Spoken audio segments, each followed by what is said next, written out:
नाम का एक गरीब किसान रहता था। वो दिन रात खेतों में मेहनत करता, लेकिन फिर भी मुश्किल से अपने घर का खर्च चला पाता था।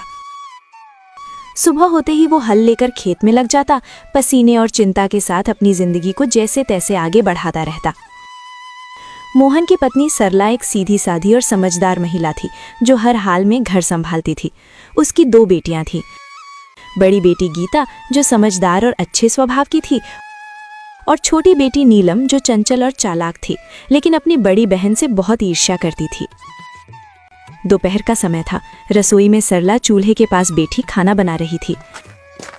गीता उसके पास आकर चुपचाप सब्जी काटने लगी। गीता बेटा, तुम हर काम इतनी लगन से करती हो, सच में तुमसे घर संभल जाता है। माँ, ये तो मेरा फर्ज है। आप इतनी मेहनत करती हैं तो मैं कैसे पीछे रह सकती हूँ। तुम्हारी यही बात मुझे सबसे अच्छी लगती है, शांत स्वभाव और समझदारी। इतना कहते कहते अचानक सरला को ध्यान आता है। अरे, नीलम कहाँ है? सुबह से दिखी ही नहीं। नीलम, ओ नीलम! सरला जोर से आवाज लगाती है। कुछ पल सन्नाटा रहता है, फिर तेज कदमों की आवाज आती है। नीलम गुस्से और चिड़चिड़े अंदाज में रसोई में अंदर आती है। क्या है माँ, इतनी जोर जोर से क्यों बुला रही हैं? मैं कोई खाली नहीं बैठी थी। बात करने का ये तरीका है? मैं बस पूछ रही थी कि तुम कहाँ थी। नीलम हंसते हुए तंज में, आपको मेरी क्या चिंता होगी? आपको तो बस आपकी आदर्श बेटी गीता की ही फिक्र रहती है। गीता, नीलम ऐसा मत बोलो। नीलम गुस्से में बीच में काटते हुए, आप चुप ही रहो दीदी, हर वक्त अच्छी बनने का नाटक मत किया करो। सबके सामने सीधी साधी बनती हो और सारी तारीफें भी तुम ही ले जाती हो। नीलम, बस करो नीलम, ये जलन तुम्हें गलत रास्ते पर ले जा रही है। हाँ, जलन है मुझे, क्योंकि मुझे हमेशा आप दोनों के बीच में छोटा और बेकार महसूस कराया जाता है। आप दोनों को तो बस एक दूसरे की अच्छाई ही दिखती है। दोपहर की तेज धूप खेतों पर चमक रही थी।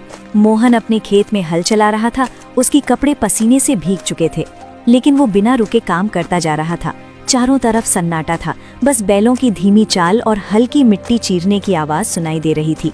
थोड़ी देर बाद मोहन रुका, अपने माथे का पसीना पोंछा और आसमान की ओर देखने लगा। हे भगवान, इस बार तो दया कर देना। हर साल की तरह इस बार भी अगर फसल खराब हो गई ना, तो घर चलाना मुश्किल हो जाएगा। बच्चों की जिम्मेदारी है, घर का खर्च है।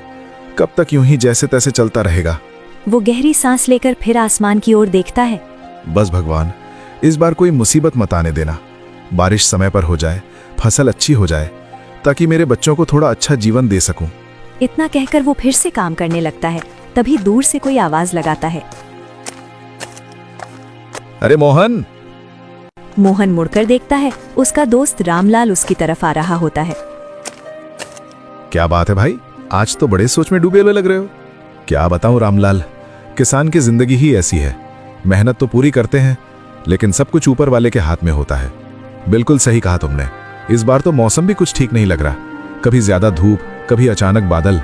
हाँ, बस यही डर लगा रहता है। अगर समय पर बारिश नहीं हुई तो सारी मेहनत बेकार चली जाएगी। लेकिन मेहनत करने वालों का साथ भगवान जरूर देता है। देखना, इस बार सब अच्छा होगा। थोड़ा माहौल हल्का होता है, फिर रामलाल मुस्कुराते हुए पूछता है। अच्छा छोड़ो ये सब, बताओ घर पे सब कैसे हैं? भाभी जी और तुम्हारी दोनों बेटियां कैसी हैं? सब ठीक हैं? सरला तो हमेशा की तरह घर संभाल रही है, और मेरी बड़ी बेटी गीता, वो तो बहुत समझदार हो गई है। घर के हर काम में हाथ बटाती है, कभी शिकायत नहीं करती। अरे वाह, ये तो बहुत अच्छी बात है।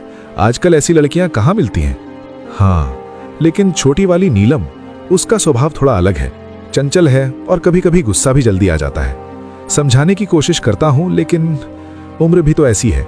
कोई बात नहीं मोहन, धीरे धीरे सब समझ आ जाता है। बच्चे हैं, समय के साथ सीख जाते हैं। बस यही उम्मीद है कि दोनों बेटियां सही रास्ते पर चलें और खुश रहें। बाकी भगवान की मर्जी। दोनों कुछ पल के लिए खेत की तरफ देखते हैं, फसल, मिट्टी और अपने संघर्ष भरे जीवन को। चलो भाई, हिम्मत मत हारना, सब ठीक होगा। हाँ, उम्मीद तो उसी से है।